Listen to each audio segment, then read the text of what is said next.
frente a alguna noxa. ¿Que esa noxa qué puede ser? Una bacteria, puede ser un virus, o también puede ser un parásito. ¿Qué pasa? ¿Cómo se va a iniciar la sepsis, chicos? Primero vamos a tener el foco de infección, ¿ya? El foco de infección puede ser pulmonar, puede ser gastrointestinal, puede ser cutáneo, puede ser urinario. El foco más frecuente de infección va a ser el foco pulmonar con un 35%. ¿Ya? ¿Alguien sabe de alguna enfermedad pulmonar? Neumonía. La tuberculosis, otra. Neumonía. ¿Ya? La neumonía va a ser una de las principales enfermedades que van a constituir este foco de infección que va a ser el pulmonar. Un paciente con neumonía, inmunodeprimido, es muy susceptible a sufrir procesos de sepsis. ¿Ya? Y también en su guía vamos a manejar conceptos como shock séptico. ¿Ya? ¿Saben qué es el shock séptico? ¿Saben qué es la sepsis? ¿Lo ven? Ya les dije ahorita. Es una respuesta exagerada del organismo, pero ¿cómo es? Ya puede haber muerte por sepsis. ¿Ya? ¿Cómo va a iniciar todo? Ya dijimos, ¿no? La infección, el foco inicial. Posteriormente, ¿qué va a hacer esta bacteria? Se va a ir a torrentes sanguíneos. Supongamos, chicos, estos son los pulmones.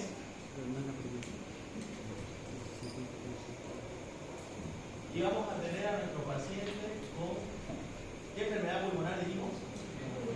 Con neumonía.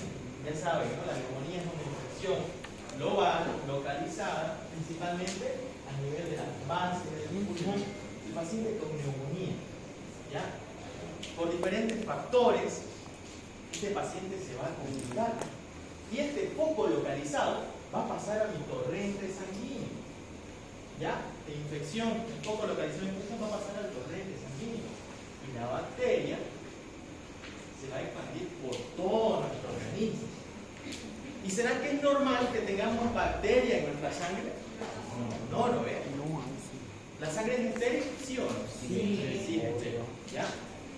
¿Y qué pasa cuando nuestro organismo detecta un objeto extraño? Reacciona, ¿no? Activa sus diferentes mecanismos, que puede ser la respuesta inmunitaria celular o humoral, acompañado de una respuesta inflamatoria. ¿Cuál va a ser la finalidad de la inflamación?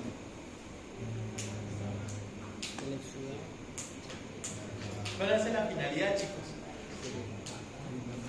Puede eliminar los cuerpos extraños, ¿por qué? Porque recordemos que junto con la inflamación van a llegar diferentes tipos de células, entre ellas una de las principales que van a ser los macrófagos. ¿Qué hacen los macrófagos, chicos? Fagocitan, es decir, el macrófago se va a activar la inflamación. Van a llegar los macrófagos, que son los policías. Podemos imaginarnos, ¿conocen a Batman? Sí, imagínense así a los macrófagos. ¿Ya? Batman, que es el macrófago, se va a fagocitar a todavía las bacterias que son extrañas en nuestro organismo. ¿Ya? Ese va a ser un mecanismo de defensa, podríamos decirle así. Ese va a ser un mecanismo de defensa. Pero ¿qué va a pasar? Dijimos que va a haber una respuesta inflamatoria. Y actualmente el cuerpo no tiene, digamos así, no tiene como un regulador de decir, bueno, hasta aquí nomás voy a actuar, ¿ya? Es, o se muere el microorganismo o nos morimos todos, ¿ya? Lo mismo. Porque recordemos cuál es la sintomatología de un paciente con sepsis. Va a haber fiebre, y la fiebre va a ser altísima. Van a haber convulsiones. Además de que nuestro paciente va a estar con el estado de conciencia alterado, ¿ya? El paciente puede estar letárgico, puede estar somnoliento, o incluso, en casos más graves, el paciente puede llegar a un estado de coma, ¿ya? Es por eso, el organismo va a actuar de una forma exagerada que nosotros no vamos a poder tolerar, ¿ya? Eso es la sepsis. ¿Y qué es el shock séptico? Primero viene la infección. Ya dijimos que puede ser localizada, ¿no? ¿Qué pasa si la bacteria se va al torrente sanguíneo? ¿Cómo se conoce eso? Bacteriemia.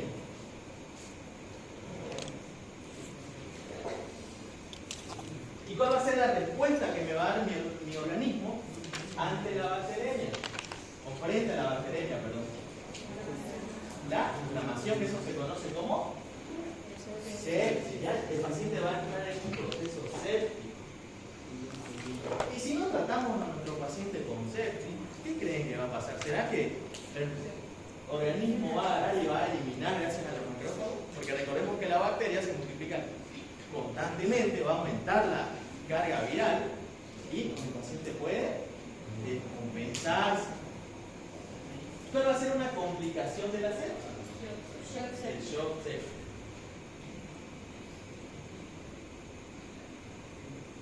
¿Ya? Todo inició como una falla, dijimos una respuesta exagerada, ¿no ves? ¿Y qué va a pasar el cuerpo? ¿Qué va a pasar con el cuerpo, perdón? Va a llegar a un punto en el que ya no va a poder sostenerse, ¿ya? Y va a empezar la falla multiorgánica, que eso es lo que se conoce como shock sepsis, ¿ya? Van a empezar a fallar los pulmones, el paciente puede morir por un paro cardiorrespiratorio, va a empezar a fallar el sistema cardiovascular, puede fallar el sistema neurológico, es por eso que mi paciente va a estar aturdido, en otras palabras, ¿ya? Y es así como se da la sepsis. Todo inicia ¿desde dónde? Desde un foco de infección. ¿Ese foco va a ser diseminado o localizado primero? Localizado. Ya dijimos que tenemos diferentes focos, ¿no? Que más adelante en la diapositiva vamos a ver cuáles son los focos más frecuentes y le vamos a dar un porcentaje, porque es importante, chicos, conocer cuál es uno de los principales focos de infección. Porque si viene mi paciente con neumonía, pues yo tengo que tratar de que no se complique y no progrese hacia una sepsis. Porque pacientes con sepsis es muy difícil de tratar, requieren de antibióticos endovenosos a dosis muy alta, que recordemos, ¿será que los antibióticos son buenos para nuestro organismo? En dosis bajas y durante un tiempo medido, sí son. Pero ¿qué pasa si exageramos con las dosis? Porque los microorganismos que producen sepsis se caracterizan mayormente por tener una resistencia moderada a alta, ¿ya?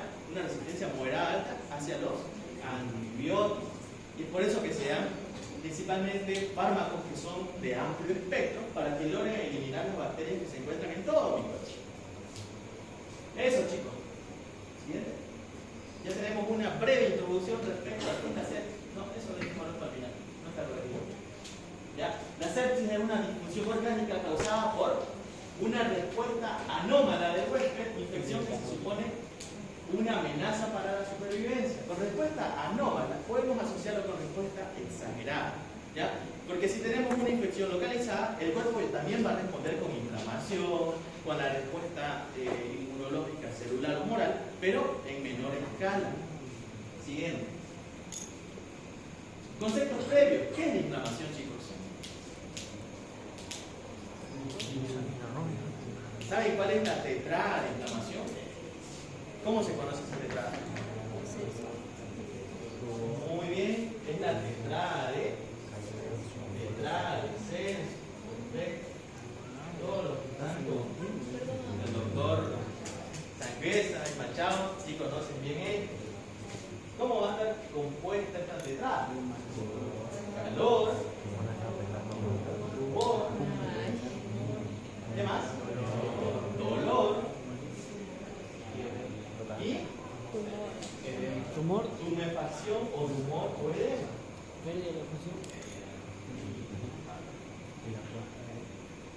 Y hay un personaje interesante que le agregó algo más a él. Virchow.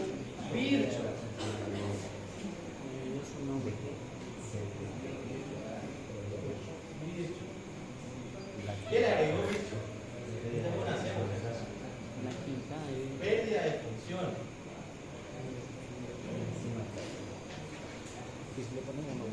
¿Ya?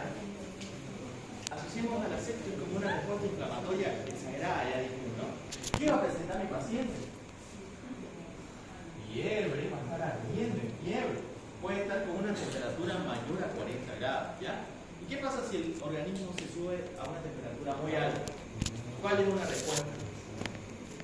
El paciente va a empezar a convulsionar, ¿ya? va a empezar a convulsionar.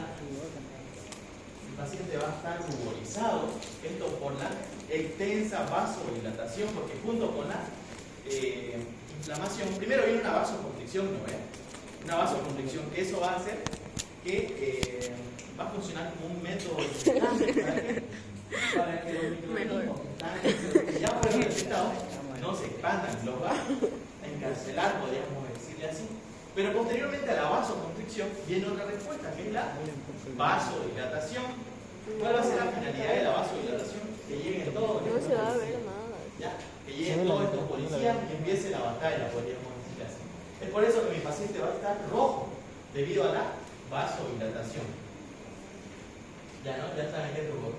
El dolor, en la inflamación se producen diferentes, ¿cómo se le dice aquí? Mediadores, ¿no ven? Tenemos las prostaglandinas, tanto del tipo G, del tipo E, tenemos a los leucotrienos y algunas interleucinas.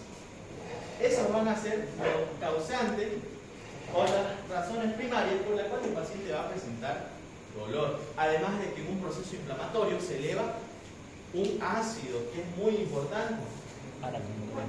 Es el ácido araquidónico que va a desencadenar todo el proceso inflamatorio. Pero junto con el ácido araquidónico se libera el ácido láctico, ¿ya? El ácido láctico o lactato de deshidrogenasa, como lo conocen algunos, este va a ser uno de los causantes principales del dolor. Es por eso que cuando ustedes van al gimnasio, hacen su rutina del gym, ¿no? Y al día siguiente está con macurca, creo que así se dice, ¿ya? ¿Y qué es lo que sienten cuando están macurcados, chicos? Dolor, ¿no ven? No pueden mover sus brazos, no pueden mover sus piernas, pero eso es por la exagerada liberación de ácido láctico que se produjo cuando estaban realizando ejercicio, ¿ya? La vía del ácido láctico es una vía anaerobia que va a producir lactato de deshidrogenasa y el ácido láctico. Eso va a ser lo que me va a producir el dolor en muchos casos. Después tenemos al tumor o edema. Hay inflamación. ¿Qué va a aumentar con la inflamación? Se van a separar mis células endoteliales. ¿Y qué va a pasar con el contenido? Diabetes. Extravasación del líquido, ¿ya? Y por eso que mi paciente puede estar edematizado. Entonces ya entendimos un poco de cómo es lo que inicia la sepsis, chicos. ¿Sí? Un poco de fisiopatología muy resumida. Es importante que sepan. ¿Por qué? Porque al momento de ustedes ver a su paciente van a decir, tienen fiebre, pero ¿por qué tienen fiebre? Y ahora más o menos ya saben asociarla. ¿Sí? Sepsis no solo involucra la activación de sustancias pro y antiinflamatorias, sino también cambios en vías no inmunológicas. Ya dijimos, ¿no? Afecta al sistema cardiovascular, al sistema autónomo, neuronal, hormonal, energético, metabólico y de coagulación. Ahí se van a ver alteradas las plaquetas y demás factores de coagulación. El término sepsis, que no sé cómo se pronuncia en griego, ni idea, es de origen griego, cuyo significado era descomposición o putrefacción de materia orgánica, ya sea animal o vegetal. Homero, en el siglo 8 a.C., ocupó este término en la Ilíada. En el siglo 4 a.C., Hipócrates lo introdujo en la medicina. En el año 1834, el término sepsis se incorporó al diccionario francés, significando putrefacción. En el año 1858 se incorporó al diccionario inglés. Eso no le voy a preguntar. Pero es importante para que más o menos sepa qué significa sepsis, o si se quieren hacer los titanos, por si no quieren. Siguiente. Y un poco más de historia, en 1992, un panel de consenso conformado por el Colegio Estadounidense de Neumólogos. Ya pasamos a la siguiente. Ya. Este es importante, chicos. Cuando se dieron los primeros casos de los pacientes con sepsis, ya dijimos, ¿no? ¿Cuál es la sintomatología que va a presentar mi paciente? De manera general, ¿no? Fiebre, puede presentar hipotensión. ¿Por qué la hipotensión?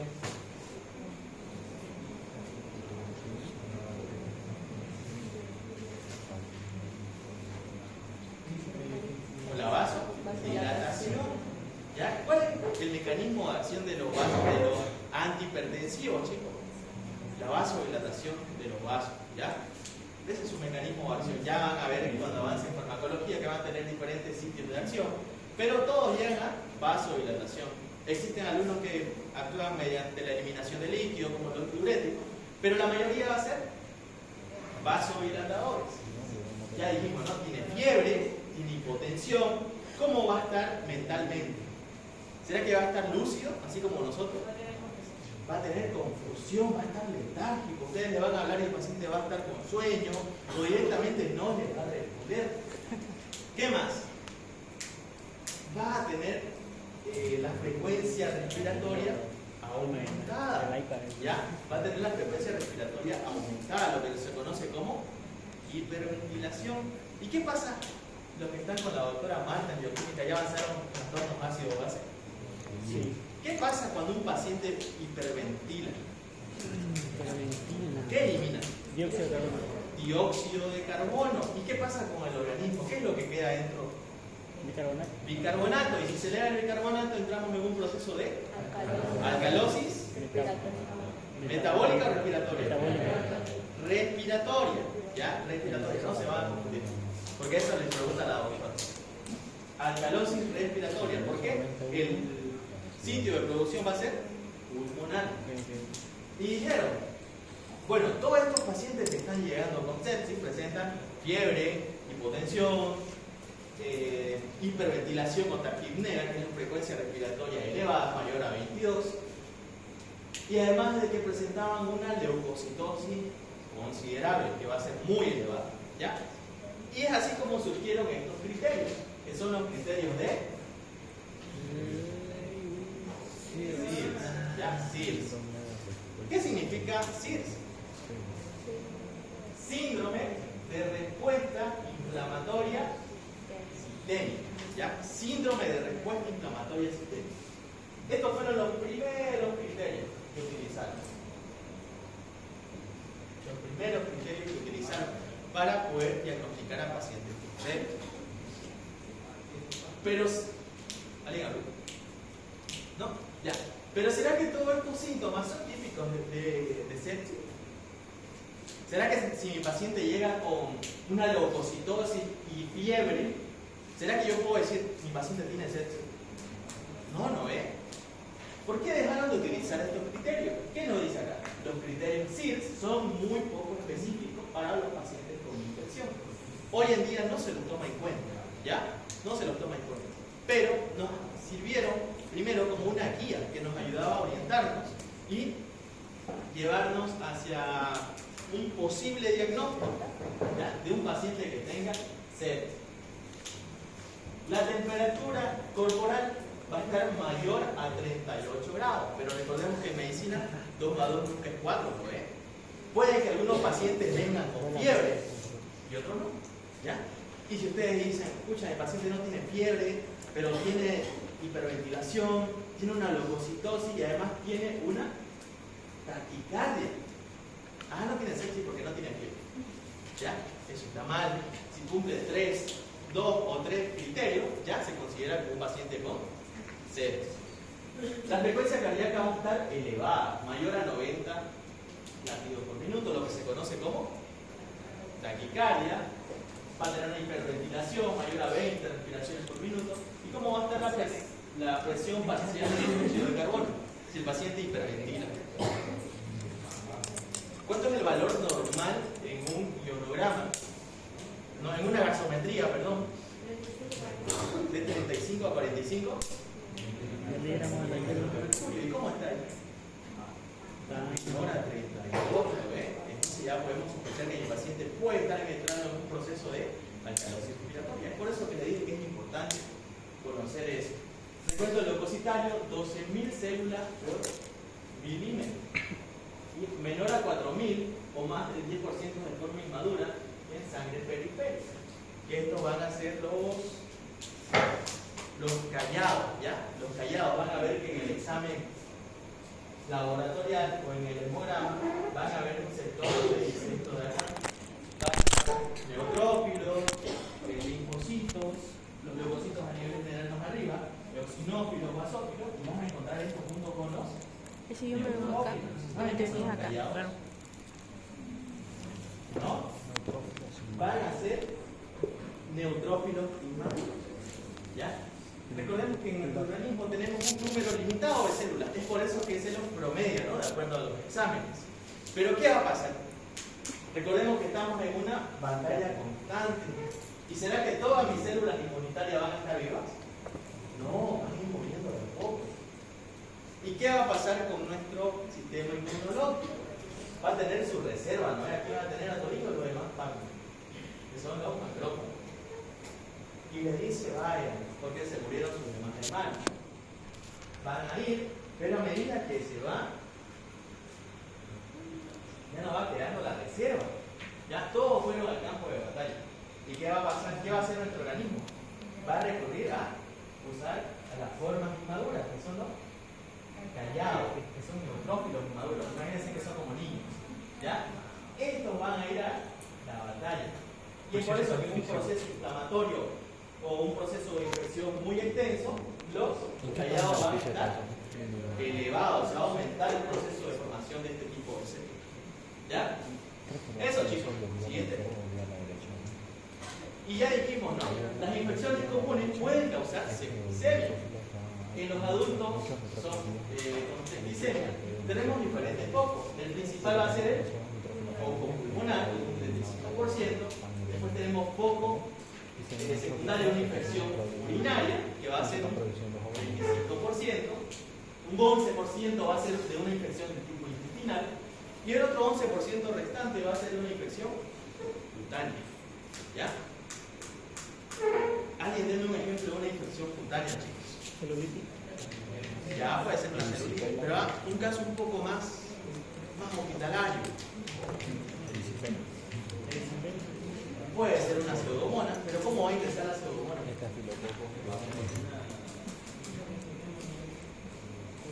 Está orientado. ¿Cómo va a ingresar la pseudomonas a mi torrente sanguíneo? Recordemos, los procesos muy bien, los procesos de sepsis se dan principalmente en pacientes inmunodeprimidos, ¿ya? Inmunodeprimidos. Y pacientes quemados son inmunodeprimidos por excelencia. La pseudomonas va a infectar toda esa quemadura y posteriormente, pues no le cuesta nada, ¿no? Ingresar al torrente sanguíneo y producir una sepsis. Otro ejemplo, chicos, producido por el Staphylococcus epidermidis. ¿Por qué se caracteriza esta bacteria? ¿Cómo? No, epidermidis. Ya puede producir una miocarditis, pero antes de eso, ¿dónde se encuentra? ¿Por qué se caracteriza la epidermidis? Ya está en la piel, pero también infecta un tipo de prótesis o instrumentos médicos, por donde introducimos soluciones, medicamentos, infecciones de catéter principalmente. Ahí va a estar la principal vía de contacto, que va a ser muy directa, ¿no, chicos? Se contamina el catéter, ahí va a estar el hígado de Staphylococcus epidermidis, ingresa al torrente sanguíneo y me produce sepsis, ¿ya? Esa puede ser una vía cutánea. De tipo intestinal, puede ser por una infección, principalmente en casos de peritonitis, ¿ya? Donde hay perforación intestinal, la bacteria entra en contacto directo con nuestro torrente sanguíneo y puede producir una sepsis. Infección urinaria. Lo mismo, chicos, ya cuando son infecciones urinarias de vías superiores o infecciones urinarias altas que se conocen, ¿no? Que es lo que avanzaron recientemente, va a estar un poco más relacionado con lo que es el riñón, y el riñón se encarga de filtración y demás procesos fisiológicos y puede producir una sepsis. Y el foco pulmonar ya lo explica. Conozca los signos y síntomas de la septicemia. El paciente va a estar con escalofrío, fiebre, sensación de mucho frío, ¿ya? Por eso le dije, no puede estar o muy caliente o muy frío. Va a presentar dolor o molestias extremos, piel pegajosa o sudorosa, confusión o desorientación, dificultad para respirar. Es por eso que el paciente va a estar taquipneico, ¿ya? Es como cuando a ustedes les falta el aire. ¿Qué es lo que hacen como una respuesta compensatoria, ustedes empiezan a respirar más rápido o más fuerte. Y la frecuencia cardíaca va a estar alta. Esto secundario a la vasodilatación y a la hipotensión. ¿Ya? ¿Qué va a hacer el corazón? Va a decir, pucha, la presión está por el suelo. Voy a empezar a latir un poco más rápido para que pueda compensar este proceso, que es la hipotensión. Entonces ya conocemos cuáles son los signos y síntomas, ¿no, chicos? Ya, perfecto. Siguiente. ¿Qué es importante evaluar o tomar en cuenta en pacientes con sepsis? Primero la clínica. Ya dijimos que puede presentar fiebre, puede presentar hipotermia, va a tener procesos neurológicos como desorbitación, confusión, policoma. ¿Alguien se acuerda de una escala que es importante para evaluar el sistema neurológico?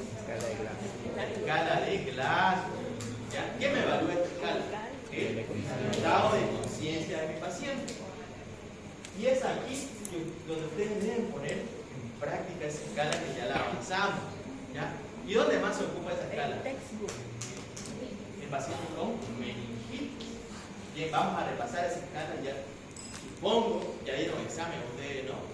Supongo que todos ya saben medir esa escala. Va a presentar unas molestias musculares como la mialgia, esto por elevación del ácido láctico y demás mediadores de inflamación. Alteraciones cardíacas como taquicardia, pulmonares como el síndrome de distrés respiratorio. Es una complicación donde el paciente ya no puede respirar y empieza a utilizar músculos accesorios y demás. También puede presentar alteraciones hepáticas. El paciente se va a poner amarillo. ¿Y cómo se conoce eso? Ictericia. Muy bien. ¿Qué vamos a pedir o qué es lo que vamos a observar, perdón, en el laboratorio? Una leucocitosis elevada. Puede ser mayor a 12.000, mayor a 20.000. Esto va a depender muchas veces del estado de mi paciente. ¿Con qué? Con una neutrofilia. ¿Ya? Con una neutrofilia. ¿Saben qué es la neutrofilia? ¿Qué es la neutrofilia? Muy bien, los neutrófilos van a estar elevadísimos. Y junto con los neutrófilos, ¿quién va a estar elevado? Los ganados, que son los niños, ¿no? Va a presentar plaquetopenia. Recordemos que había aumento de la permeabilidad. ¿Qué va a pasar con mis plaquetitas? Se van. Ya es lo mismo que pasa en el dengue, que vamos a ver más adelante cuando lo hacemos bien. Se van las plaquetitas. ¿Y quién va a poder coagular todas las heridas y demás? Nadie. Es por eso que el paciente va a presentar trastornos de la coagulación. Y para eso es importante medir tiempo de protrombina, tiempo de sangrilla, cuál es el hematocrito y otras pruebas hemáticas que van a ser útiles en este caso. Hipoalbuminemia, lo mismo, ¿no? Todas las proteínas se van a extravasar. Hiperglicemia, ¿ya? La sangre se va a volver más espesa y junto con eso va a estar la glucosa. Biomarcadores. Tenemos que medir proteínas C reactivas en el PCR, que esto va a ser un indicador que nos va a ayudar a medir cuál es el grado de inflamación que tiene nuestro paciente. ¿Ya? Junto con eso, la procalcitonina. Se tiene que medir siempre juntos, chicos. ¿Ya? PCR con procalcitonina y el ácido láctico, que ya dijimos que se va a elevar por un proceso anaerobio, por la hipoxia que va a haber en mis tejidos. Si no estoy mal, esto se conoce como el ciclo de Cori. El ciclo de Cori va a ser un proceso donde va a haber ácido láctico, posteriormente ¿cómo le dije que se llama la IDH? Lactato de dihidrogenasa va a convertir ese ácido láctico en otra cosa que se llama clorina, y además va a ser un ciclo anaerobio que se va a activar cuando disminuye el oxígeno. Ya saben qué pedir entonces, chicos, ¿no? ¿Por qué pedimos procalcitonina? ¿Ya? La procalcitonina va a ser un biomarcador muy importante en procesos infecciosos, la cual se va a elevar a las 2 o a las 6 horas secundarias al proceso infeccioso. ¿Ya? ¿Y cuándo va a alcanzar su pico alto? A las 12 o 24 horas. Y esto va a ser un indicador clave de un proceso infeccioso, ¿ya? Principalmente si es bacteriana. En infección bacteriana se eleva la procalcitonina, que va a ser un biomarcador un poco más específico que PCR. ¿Para qué más nos va a servir? Ya cuando nosotros le demos tratamiento a nuestro paciente, nos va a ayudar a medir si ese tratamiento es, ¿cómo se le dice? Si es efectivo o no. ¿Ya? ¿Qué va a pasar con la procalcitonina si nuestro tratamiento está funcionando? Va a disminuir. ¿Ya? ¿Por qué? Porque va a disminuir la cantidad de bacterias y la infección. Es por eso que es importante la procalcitonina. Después el ácido láctico no mide si hay infección o no en tejido, pero lo más importante es la proteína C reactiva y la procalcitonina. Debe pedir los tres. Y en los estudios microbiológicos, importante, método de diagnóstico estándar es los hemocultivos. ¿Ya? Y no va a ser cualquier tipo de hemocultivo.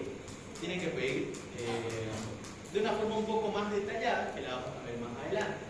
No sé si la doctora mencionó cuando habló de sepsis. ¿Cómo se debe pedir este tipo de hemocultivos? Hemocultivos seriados. ¿Qué tipo es eso? Bien, hemocultivos seriados. Y cuando hablamos de procesos laboratoriales seriados, tenemos que hacer referencia o tenemos que pensar en que van a ser 3 o 2 o más.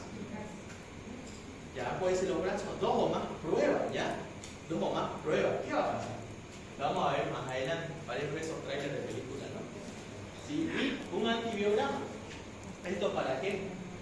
Para ver si nuestro microorganismo es sensible o no a los antibióticos que ya conocemos. Pero antes de eso, ¿será que yo voy a esperar que mi paciente... ¿será que antes de eso yo voy a esperar a que me salgan los laboratorios para iniciar el tratamiento de mi paciente? No, no. Hasta eso se muere. ¿Ya? Cada media hora que pasa aumenta el riesgo de probabilidad de muerte del paciente. ¿Ya? Aumenta el riesgo. Y es importante para eso iniciar tratamiento empírico. ¿Qué es el tratamiento empírico? Tratamiento basado en la experiencia que ustedes van a tener. Digamos que sospechamos de una sepsis secundaria a un estafilococo aureus. ¿Qué le damos a nuestro paciente venosa como tratamiento empírico? ¿Será que la penicilina? Bueno, tomamos antes penicilina. Pero, ¿y si no nos resulta? ¿Por qué no nos damos un poquito algo más efectivo? Porque nuestro paciente está grave. Ya puede ser ceftriaxona. Vancomicina. Vancomicina. No sé si dice vancomicina, pero está bien. Vancomicina. ¿Ya? Son tratamientos empíricos. Y ya una vez nos salga el resultado del antibiograma, vemos, pues, ¿no? Si era sensible o no. Y ahí aumentamos dosis si es con resistencia intermedia o procedemos a administrar otro tipo de antibiótico un poco más. Algo importante, antes de pedir los hemocultivos, no deben darle ningún tipo de antibiótico a mi paciente. ¿Por qué? Porque esto puede alterar, ¿ya? Puede alterar los resultados. Puede que elimine las bacterias que están presentes en una cierta cantidad, pero van a haber algunas que van a seguir y los resultados pueden salir negativos o falsos negativos. Siempre. Por favor. Ya dijimos, ¿no? Los principales criterios de evaluación o escala, pues, sí, ¿qué significaba CIRS? Síndrome de respuesta inflamatoria sistémica, muy bien. Y ya dijimos que eso era un poco menos específico. Y ya con el paso del tiempo desarrollaron otro tipo de criterios o escalas que son más específicas y que ya pueden ayudar a diagnosticar el proceso de sepsis. Sugiero los criterios o escala de SOFA. ¿Ya? ¿Alguien que haga inglés que diga eso? Respiratorio infeccioso crónico. Muy bien. ¿Ya? Y en esto de acá va a evaluar la disfunción en 6 sistemas orgánicos: respiratorio, cardiovascular, hepático, de coagulación, renal y neurológico. Esos van a ser los 6 sistemas que va a evaluar la escala de SOFA. ¿Cuáles son? Nervioso, respiratorio, cardiovascular, renal, de coagulación y del hígado, ¿ya? Porque las bacterias pueden atacarme directo al hígado o directamente por el proceso inflamatorio puede dañarse mi hígado, ¿ya? Asigna puntos según la gravedad de cada sistema. La puntuación total refleja la gravedad de ese. ¿Ya? Si es más alto el puntaje, va a ser más grave el proceso o el estado de mi paciente. SOFA es utilizado para evaluar el progreso a lo largo del pie. ¿Ya? Una puntuación de SOFA mayor a 2 refleja un riesgo de mortalidad global aproximadamente de ¿qué porcentaje? 10%. Por cada 2 puntos, 10%, 10%. ¿Ya?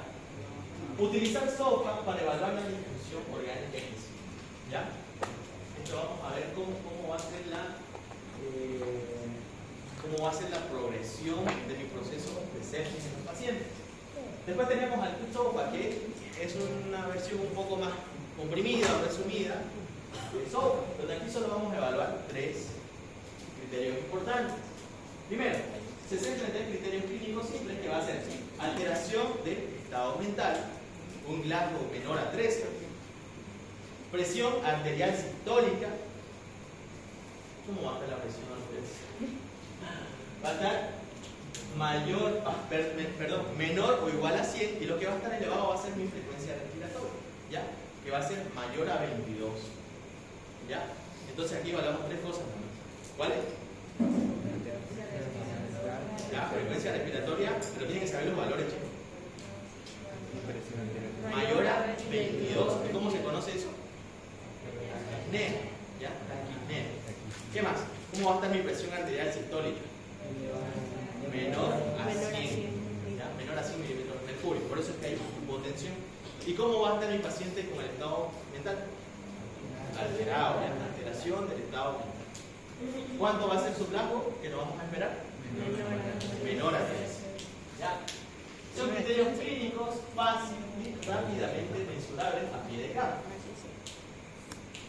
¿Para qué nos sirve SOFA? Esta es una pregunta que la doctora constantemente hace. ¿Ya?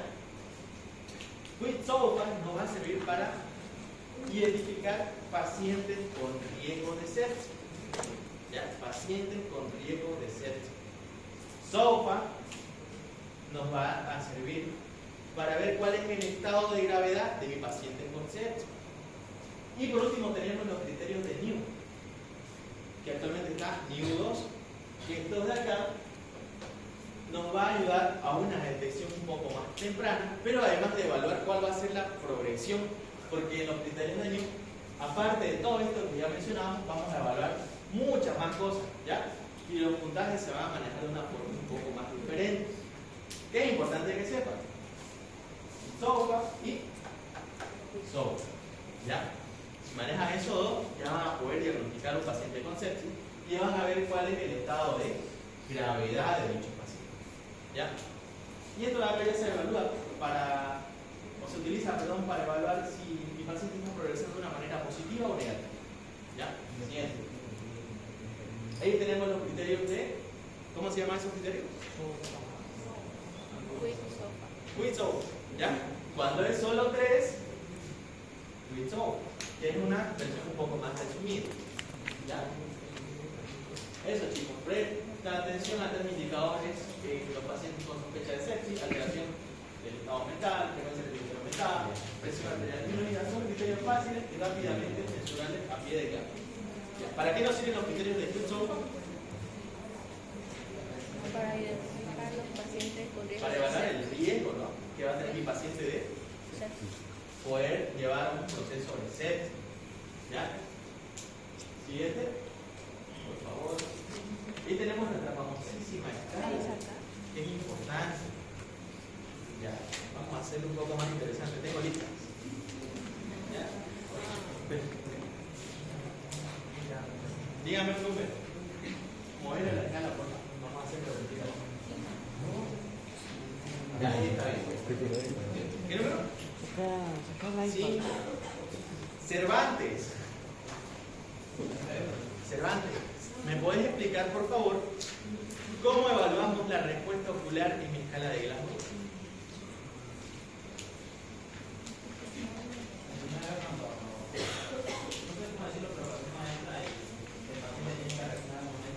Ya. Primero, ¿sobre cuántos puntos vamos a evaluar esta respuesta? ¿Sobre cuánto?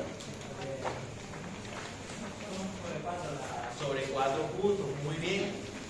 ¿Cuándo le damos 4 puntos a nuestro paciente?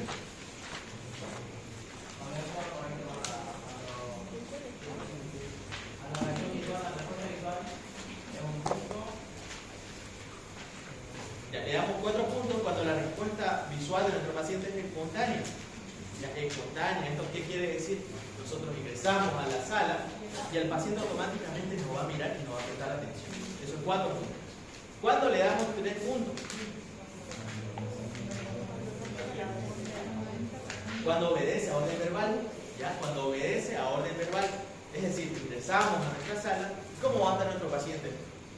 Va a estar distraído, ¿ya?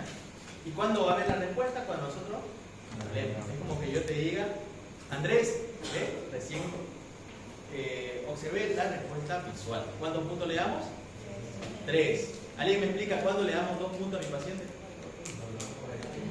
Muy bien, cuando aplicamos estímulos dolorosos, ¿ya? Yo le hablé a Andrés, no me respondió y le dije a su compañero, Dylan, pellizcalo. Y recién miró para acá, ¿ya? Ahí le damos ¿cuántos puntos? 2. Y si lo pellizca o lo patea y no hay respuesta, 1 punto, ¿ya? Estamos recordando, chicos, es importante que manejen esta escala, ¿ya? Al año van a ver esta escala en semiología y al próximo año en neurología, que se maneja de una forma muy frecuente, ¿ya? Otro número. ¿Tenemos tiempo? Sí, tenemos tiempo. Otro número, chicos. No, ok, ahora que sea pues del 15 en adelante, ahora sí, el último. 19. Miranda Eric. ¿Dónde está? Miranda Eric. ¿Me puede explicar, por favor, cómo evalúa la respuesta verbal en la escala de Glasgow? Primero, ¿sobre cuántos puntos? ¿Y cuándo le damos su respectivo puntaje?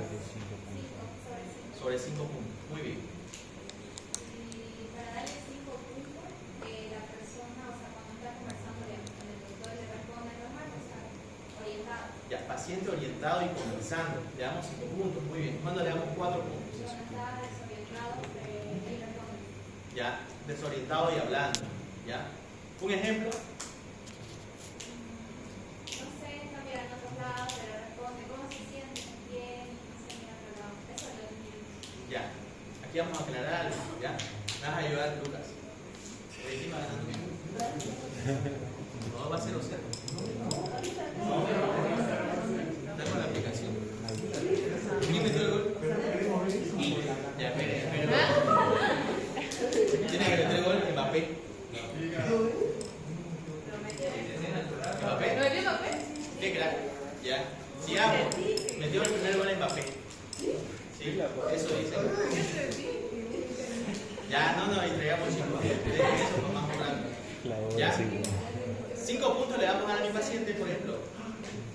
Cuando yo ingreso a la sala, le hablo y le digo, supongamos que mi paciente se llama Lucas, me vas a ayudar, ¿ya? El gol ya está, ¿ya? Me vas a decir otro nombre que no se acuerda, ¿ya? Buenos días, buenas tardes, ¿cómo se llama? Matías, pero él se llama Lucas. Ahí está hablando, pero está desorientado. ¿Sabe dónde se encuentra? En su casa. ¿Acaso usted en su casa? No, es chico. Eso es 5 puntos, ¿ya? Ahí le damos 5 puntos a nuestro paciente. 4 puntos, perdón. Yo me estoy perdiendo. ¿Ya? 4 puntos a nuestro paciente. Cuando está hablando, pero está desorientado. ¿Cuándo le damos 3 puntos? Palabras inapropiadas. Buenas tardes, Lucas, ¿cómo estás? Panchito. O sea, nada que ver, ¿no? Ya. Entonces, ¿está quedando claro? ¿Sí? ¿Cuándo le damos 2 puntos? ¿Ya? Sonidos incomprensibles. Buenas tardes, Lucas, ¿cómo estás? No es. Ahí le damos 2 puntos a nuestro paciente. ¿Y cuándo le damos 1 punto? Cuando no hay respuesta. ¿Ya? Otro número. Otro número. 15. López Padilla Muriel. ¿Dónde está? Ya. A ver, explíqueme de una forma rápida cómo evaluamos la respuesta motora en mi paciente? De acuerdo a la escala. ¿Sobre cuántos puntos y cómo lo hablamos? Sobre 6 puntos. Ya, muy bien, buen ejemplo. Ahorita lo voy a buscar. Claro, le responde, pero ¿qué le tenemos que decir a nuestro paciente ahí? Ya, pero si queremos evaluar la respuesta motora, podemos decirle, Lucas, ¿puedes levantar tu brazo derecho? Ahí está, ahí le damos 6. ¿Cuándo le damos 5 puntos?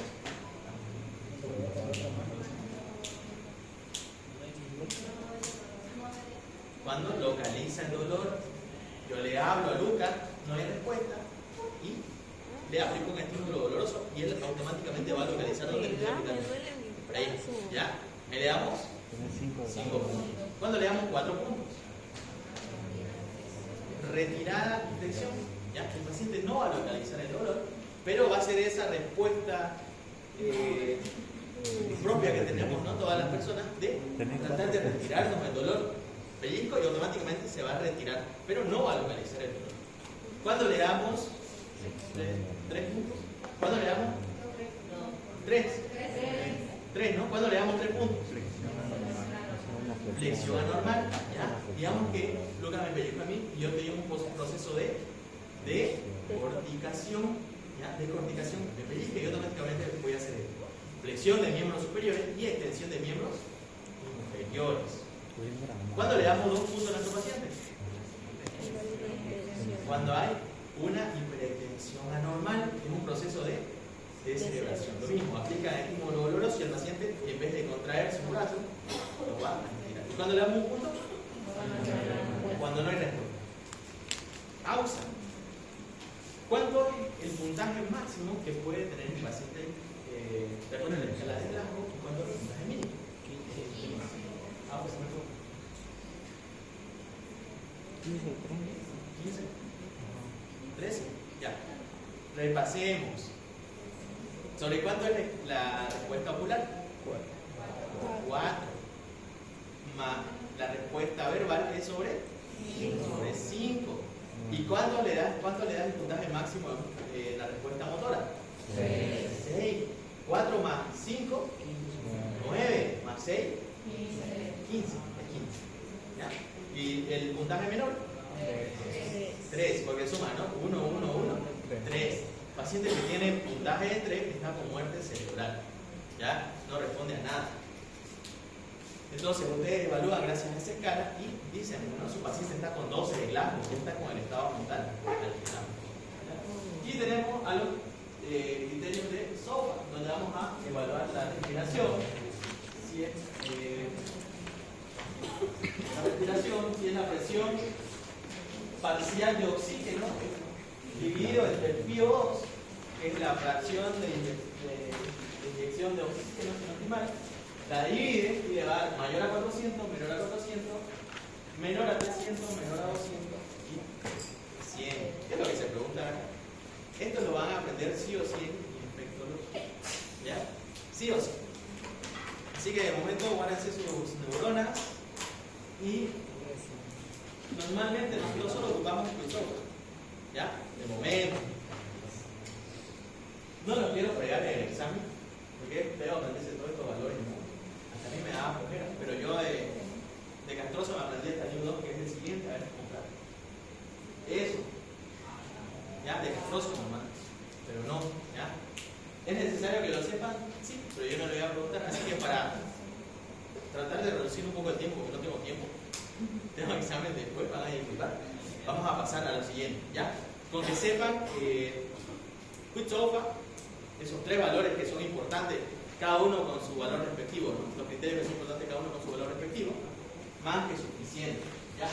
Sobre Quicksilver, la difusión orgánica puede ser identificada como un cambio agudo en la puntuación total. SOFA mayor a 2 y en Quicksilver ya si presenta 2 de los 3 valores alterados, ya sospechamos un paciente con sepsis. Bien. Y tenemos el shock séptico. Se define como una subcategoría de la sepsis en la que las alteraciones circulatorias y aumentar la mortalidad.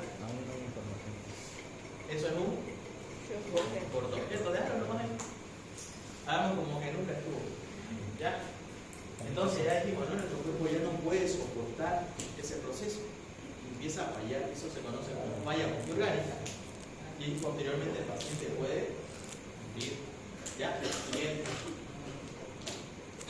¿Por qué puede morir el paciente? Pueden haber diferentes causas. Primero, una obstrucción de circulación por trombos.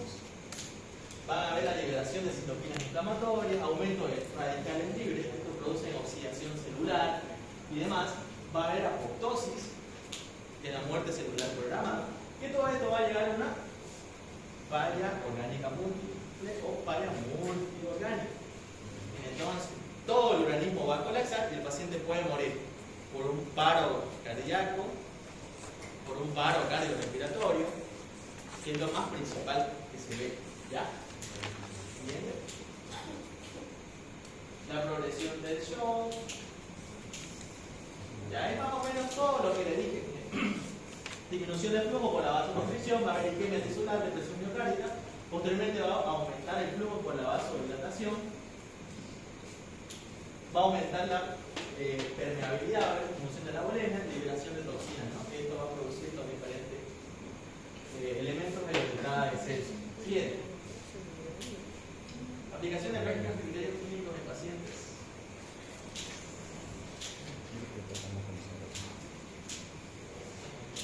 Ya.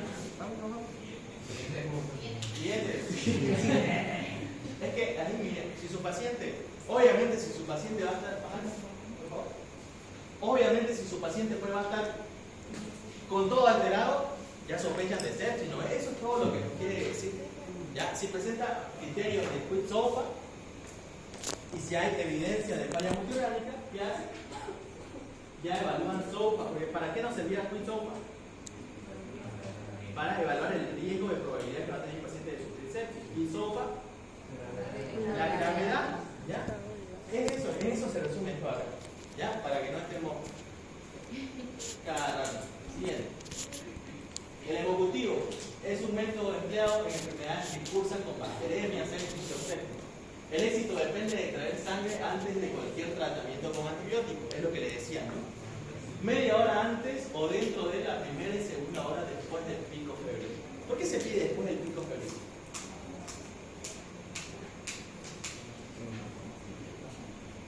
¿Qué va a pasar, chicos? El pico febril, imaginémoslo así.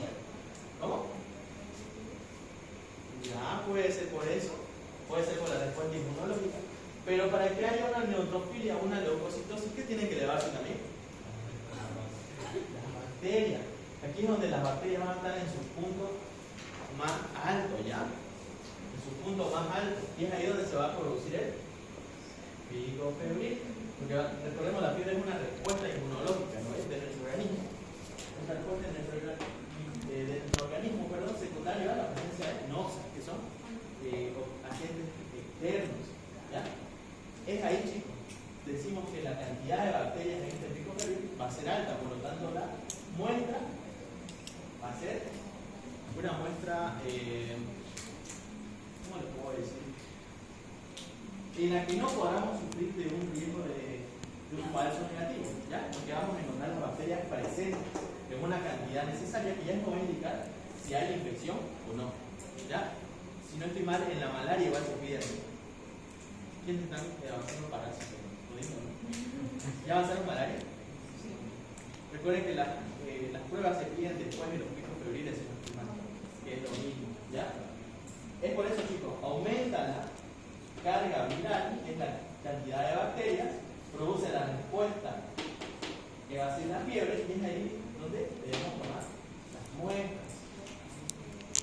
Siguiente. Cultivos de datos. ¿Cuál es la muestra que se toma para este diagnóstico? Sangre. Sangre venosa. ¿Qué nombre recibe este tipo de análisis bacteriológico? Hemocultivo seriado, porque no solo vamos a pedir uno. ¿Existen los microorganismos de la flora normal de la sangre? No sé si eso está en su... No está, ¿ya? Pero, ¿para qué sirve? Siguiente. Siguiente, hacemos eso. Ya, ¿qué es lo que tienen que... Esto de acá es importante. ¿Ya? ¿De dónde tenemos que obtener nuestra muestra? De cualquier vena, ya sea una vena periférica o una vena central. ¿Y qué es lo importante que ustedes deben considerar acá?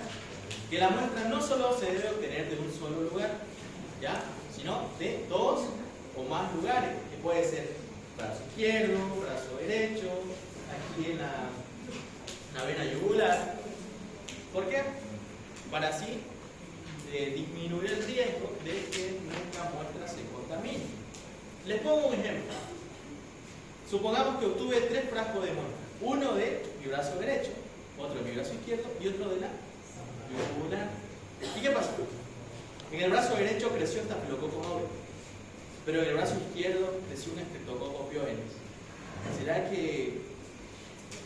¿Será que cuadra eso? ¿Qué es lo que sospechamos ahí? De una posible contaminación, ¿ya?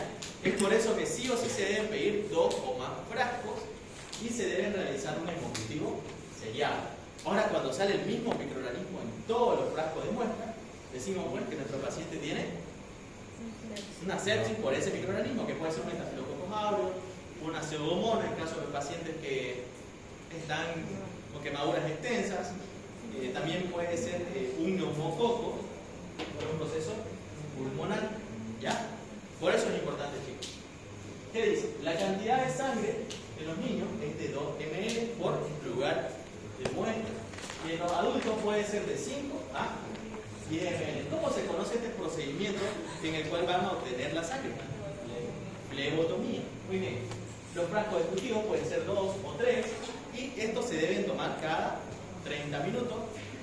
¿Y después de qué? De 1 a 2 horas después del pico febril, ¿ya? Porque ahí van a estar elevadas las bacterias. La incubación va a ser en estufa, temperatura corporal, y el tiempo va a ser de 7 a 10 días, ¿ya? Y yo espero a que salga esto de acá para dar tratamiento. No, ¿ya? Tengo que dar tratamiento vírico. ¿Qué observamos? La observación de los frascos se debe realizar todos los días, y la interpretación, si es un hemocultivo líquido, vamos a observar turbidez, y si es negativo, va a estar limpio. ¿Siguiente? Hemocultivos positivas, ¿ya? Miren, en un porcentaje alto van a estar los gram positivos, también pueden estar los gram negativos, una sepsis por una Escherichia coli, anaerobios, y también puede haber sepsis por hongos. ¿Ya? Siguiente. Y esto es importante que sepan, chicos, ¿ya? El flujograma del hemocultivo. La toma de muestra ya dijimos cómo es, ¿no? ¿Por cuántos días debemos incubar estos hemocultivos? De 7 a 10 días. Esto lo van a hacer los bioquímicos, ¿ya? Pero es importante saber. La identificación de género y especie de bacteria y estereograma puede durar hasta 7 días, que es lo que dura el cultivo. Pero algo importante, realizar subcultivo a las 24 horas al 5.º día y al 7.º día, ¿ya? En esos días deben llamar a su paciente para tomar nuevas muestras y realizar unos subcultivos. ¿Esto para qué? Para aumentar la sensibilidad de nuestra muestra y de nuestro diagnóstico, ¿ya? Y ya sabemos cuáles son todos los procesos que se hacen, ¿no? Con esa muestra. Primero, un examen directo, se cultivan en agar sangre, en agar maconqui. ¿Para qué sirve el agar maconqui? ¿Para qué tipo de bacterias?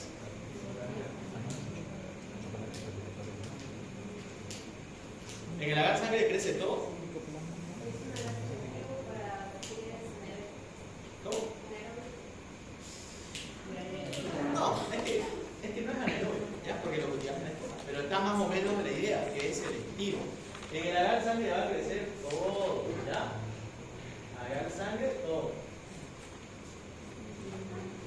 Pero el agar maconqui va a ser un poco más selectivo y solo van a crecer este tipo de bacterias.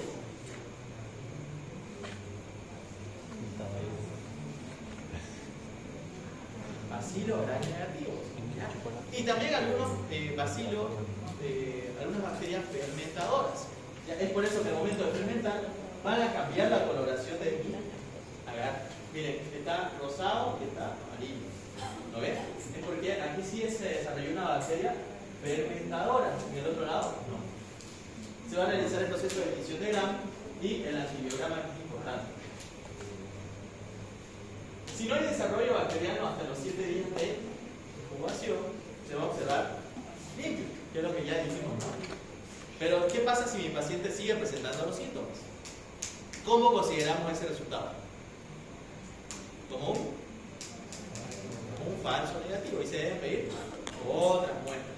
Pero yo creo que eso ya mejora con el tratamiento que les dieron, ¿no? Siguiente. Actualmente se están utilizando los métodos automatizados, que es el BACTER. No sé si hay pregunta de examen de patología eso. Los sistemas automatizados acortan estos tiempos porque mejoran la sensibilidad analítica de los métodos manuales. ¿Ya? Reducen el tiempo de integración. BACTER, ¿me parece? Aquí dijimos, ¿no? ¿Cuándo es falso negativo y cuándo es falso positivo? Falso negativo es cuando hay presencia de clínica, pero los laboratorios salen negativos. Y falso positivo es al revés, cuando los laboratorios salen positivos, pero el paciente está sano aparentemente. ¿Y cuándo sospechamos de un falso positivo? Cuando la muestra se contaminó. ¿Ya? Eso. ¿Bien? Ya. Y ahí quedamos. Ya saben, entonces, diagnosticar y tratar a un paciente con sepsis. Bueno, tratar no, porque no va a ser